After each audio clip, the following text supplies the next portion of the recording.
In the last video, we added, subtracted, and multiplied some polynomials, but we didn't divide. Today we are going to divide. There are two types of polynomial division that we're going to focus on. The first one, for purposes of this video, is going to be long division. Now before we get into how this looks with polynomials, let's just try it out with some integers. We have 27 divided by 12. As a refresh for long division, whatever you're dividing by, we're going to put on the outside of that little half box. Inside of it goes the 27. Now how many times does 12 go into 27? Goes into it twice, so that 2 is going to go on top. 12 times 2 is 24, that's going to go underneath, and we subtract. 27 minus 24 is 3. Now 12 doesn't go into 3, so I'm going to extend this 27 to a 27.0 and bring down that 0. Since I put that point here, I'm going to put the point above the line as well. 12 goes into 30 twice, that's still 24, and then when we subtract we end up with 6. We're going to bring down another 0. We brought down that first one, we're going to bring down another 0. 12 goes into 60 5 times. So 27 divided by 12 is 2.25 because we won't have any remainders there. So now how does this apply to a polynomial?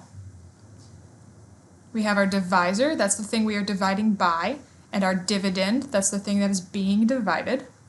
And we're going to see how many times the first term of the divisor goes into each term of the dividend. So I'm still going to set this up the way I did in that first example in the review. So I've got x minus 3 on the outside. How many times does that go into x squared plus 7x minus 30? So just looking at the first term of this x minus 3, I'm only looking at the x. How many times does x go into x squared? So x times something is x squared. What is that something? It is x. X times x is x squared. So that's going to go on top. I'm going to put it in line with the other linear term. X times x is x squared. Now I need to multiply both of these pieces by x. That's what's going to go underneath. So x times x is x squared. Negative 3 times x is negative 3x. Still going to subtract, but I'm subtracting this entire binomial.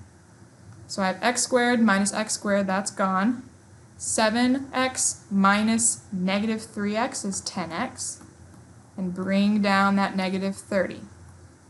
Now again, focusing on the first term of the binomial. How many times does x go into 10x? So x times something is 10x. That would be 10 times. Multiplying by 10, we get 10x minus 30. Subtracting that entire term. In this situation, they will both cancel out, so we won't have a remainder. That means our answer, our quotient, comes out to be x plus 10. Let's look at another one. 15x squared plus 8x minus 12 divided by 3x plus 1. So setting up long division. 15x squared plus 8x minus 12. How many times does 3x go into 15x squared? 3 goes into 15 5 times. X goes into x squared x times.